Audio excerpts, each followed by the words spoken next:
Can you be a Christian and take sadistic pleasure from blowing up animals? Today we need to talk about Andrew Wilson. Check out this clip. I told you guys about that time I was in that vegan server. It was the funniest shit you've ever seen in your life. So I'm arguing with this fucking vegan faggot, and he was talking to me about how he considers the animals to have a life on par with human beings, that they're morally equal. So I'm arguing back and forth, and I was like, "You're going to shut up and you're going to listen to what I say." And he's like, "No, I'm not." And I was like, "Oh, yeah?" And I got this fucking cockamamie plan.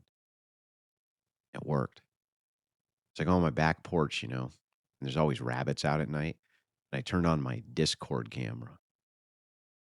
And there was a cottontail rabbit sitting in the yard, and I was like, "You see that fucking cottontail?" The guy was like, "Yeah." And I pumped my shotgun. I was like, "You're gonna shut the fuck up. That cottontail is gonna get blasted. He's gonna get shot." The vegan was like, "No, swear to God, man. There was like 2 dozen witnesses." And by the way, this is legendary in vegan servers. Legendary. If you don't believe me, ask around, okay? I cocked a shotgun, right? The guy's like, "You're no, no, no, no, no, no, you can't." And I was like, "Listen, you're gonna shut up, right?" And he's like, "Yeah, I'm gonna shut up." And then I shot the fucking rabbit anyway. Did. And then I laughed. Then I laughed. I didn't care at all. This video is not primarily about hunting, farming, pest control, or even animal death. The question here is, can a Christian derive sadistic pleasure from harming animals and remain consistent with Christian ethics? Andrew Wilson often presents himself as a defender of Christian morality, ethics, and virtue. But I recently came across that clip where he openly discussed blowing up animals with weapons for sadistic pleasure in his backyard. I want to examine not only the clip itself, but the responses from him and his followers that followed. And so I reached out to Andrew himself, only to find myself blocked. You'd think someone who's comfortable with defending his public views would be willing to discuss them. You see, Andrew has a history of debating OnlyFans models and low IQ Instagram influencers, so it should be no surprise that he would want to avoid this kind of accusation, which we have evidence for. The reason he would want to avoid this is because if he goes on the stage of defending Christian morality, this would be the nail in the coffin for him. Now check out some of these responses on X. This person here says, "I wonder what people did before going to grocery stores." Now this person's equivocating the act of hunting an animal for food with exclusively extracting pleasure from the destruction of the animal, and that's it, which is what Andrew did and habitually does for laughs. This person says, yes, you can.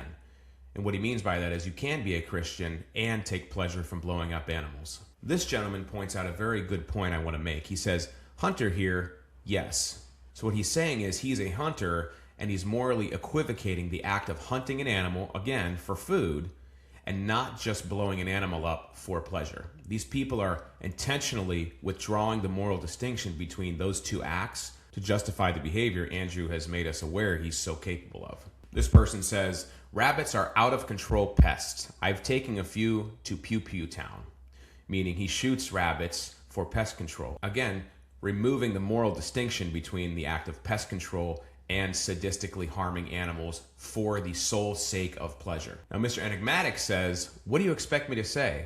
He likes shooting pest animals on his property.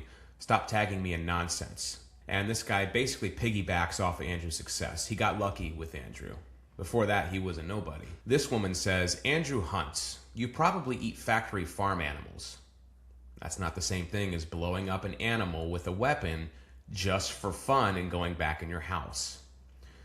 She continues, stuff like goose hunting and killing varmints is not textbook antisocial behavior, you freaking weirdo.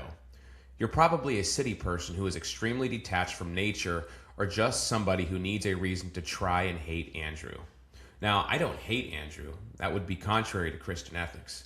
Christians don't hate people. They pray for them. They pray for people who persecute them. They pray for people who do them wrong. And they also pray for people that blow up animals for sadistic pleasure in their backyard. Now, all of these comments sort of have something in common. What they're doing is they're equivocating or withdrawing the entire moral distinction between, say, the act of hunting and pest control and sadistic pleasure from blowing up animals. Someone who's a Christian should not take sadistic pleasure from the exclusive destruction of God's creation. It's evil, it's wicked, it is not the fruits of the Spirit of God, it is the fruits, the rotten fruit of the devil himself. This was not hunting, this was not pest control. This was somebody who went outside, blackmailed somebody on Discord into not saying their worldview, or at least, shutting their mouth, and they did. And he lied. He said he wouldn't blow up the animal, he wouldn't shoot it, if the man remained quiet. He said, "I'll stop." And Andrew shot it anyway. And as you can see in the video, check this part out again. And then I laughed. That is the fruit of Satan himself. There have been a lot of wicked, evil men in this world. I'm sure you can think of a few, some of the most evil men in history. One of them treated animals extremely well. What does that say about Andrew Wilson? What does that say about Eastern Orthodox Christianity? Is he Eastern Orthodox, guys, or is he not? Does he represent you, or does he represent the devil? It's only one of two options, so pick your poison. That's it for today's video, and something to leave you with. At the end of the day, this isn't just about animals. It's about the human heart. It's about the soul. It's about what can a Christian be, and what should a Christian be like. Scripture teaches that a good tree bears good fruit, and a bad tree bears bad, rotten fruit. This question isn't about if Christians can hunt. Christians have been given dominion over the animals to hunt, farm, fish since the beginning, since the creation of Adam.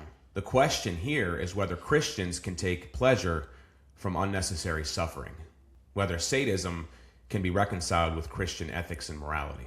If a man laughs at suffering and delights in destruction and finds amusement in animal cruelty, what does that say about his heart? What does that say about his soul?